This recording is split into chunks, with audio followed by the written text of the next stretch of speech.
नमस्कार, जय हिंद। आप सभी का फिर एक बार बहुत बहुत स्वागत है हमारे इस सीरीज में जिसका नाम है ट्यूसडे ट्विस्ट। मैं लेके आता हूँ हर हफ्ते हर मंगलवार को एक नई कहानी। आइए बढ़ते हैं आज की इस कहानी की ओर। तो आज की ये कहानी शुरू होती है एक बहुत ही बड़े और विशाल जंगल से।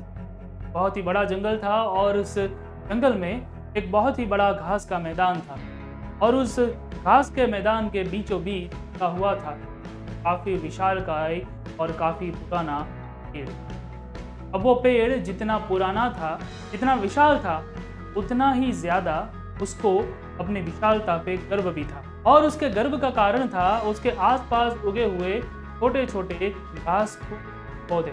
अब वो पेड़ हमेशा ही उन घास फूस को, उन पौधों को ये ताने मारते रहता कि आखिर तुम्हारे अस्तित्व का कारण ही क्या है, तुम उगे ही क्यों हो, तुम्हारे अस्तित्व से किसी को फायदा ही क्या होता है। उल्टा होता यह है कि जो भी लोग चल के यहाँ पे जाते हैं उनको तुम मार्ग में अड़चन पैदा करते। ये सारी बातें कहकर वो पेड़ उल्टा खुद की तारीफ करता और कहता कि जरा मुझे देखो, मैं हर एक रास्ते पे जाने वाले को छाया देता हूँ, उनको शीतलता देता हूँ। अगर उनको चाहिए तो मेरे फल भी खा सकते हैं और यहाँ तक कि मेरे पत्ते का भी इस्तेमाल वो लोग करते हैं, से वो कोई ना कोई फायदा होता है। अब इतने ताने क्या कम थे? ऊपर से वो पेड़ ये तक कहता कि जरा तुम अपने आप को देखो, तुम्हें तो छोटा सा बच्चा भी आके उखड़ के चला जाए और मैं अगर बड़े से बड़ा हाथी भी आकर मुझे उठाना चाहे फिर भी यहाँ पे अड़ग रहूँगा और यही मेरी महानता है और हमारी तुच्छता है।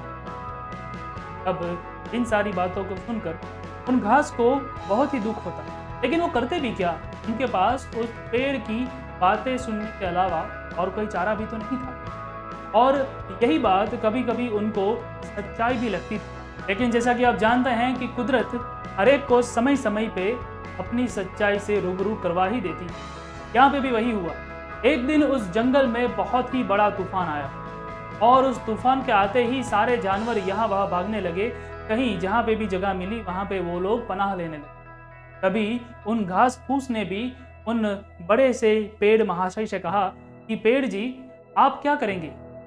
यहाँ पे तो आसपास और कोई पेड़ भी नहीं है जो कि आपको सहारा दे, जिससे आप इस तूफान से लड़ पाए। अब उस पेड़ ने बहुत ही गर्व से उन घास फूस से कहा कि इतने सालों से मैं इस जंगल में हूँ, मैंने तुम्हारी तरह नाजुक सी जड़ें नहीं बनाई हैं तो ऐसा छोटा मोटा तूफान आकर उसे हिला के चला। इसलिए तूफान को आने दो, वो मेरा कुछ नहीं बिगाड़ पाएगा, लेकिन तुम अपनी सोचो, तुम लोग जरूर उखड़ के कहीं दूर नदी में फेंक दिए जाओगे।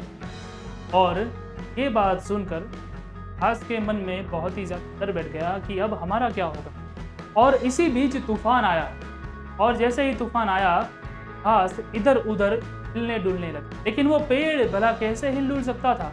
वो तो इतना जिद्दी था, इतना अड़ियल था कि वहाँ से हिलने का नाम नहीं ले रहा था। और हुआ वही जो कुदरत को मंजूर था, उस पेड़ को उस तूफान ने घर से उखाड़ दिया और अब के अस्तित्व की कोई वजह ही नहीं। और उस दिन उन सभी घास को एक बात बहुत ही अच्छी तरह से समझ में आ गई कि अगर हम बड़े से बड़े तूफान में अपने आप को ढाल लेते हैं, अगर उस तूफान से लड़ने के बजाय उसके सम्मान में कभी कभी झुक जाया करते हैं, तो हमारा अस्तित्व इन पेड़ महाशय की तरह मिट जाने के बजाय आबाद भी हो सकता है। जरा सोचिए, इस बात पर विचार कीजिए और मुझे बताइए कि क्या मौजूदा परिस्थिति में ये चीज़ हमारे काम की है या नहीं है। मैं आपसे मिलता हूँ अगले एपिसोड में, तब तक के लिए जय हिंद।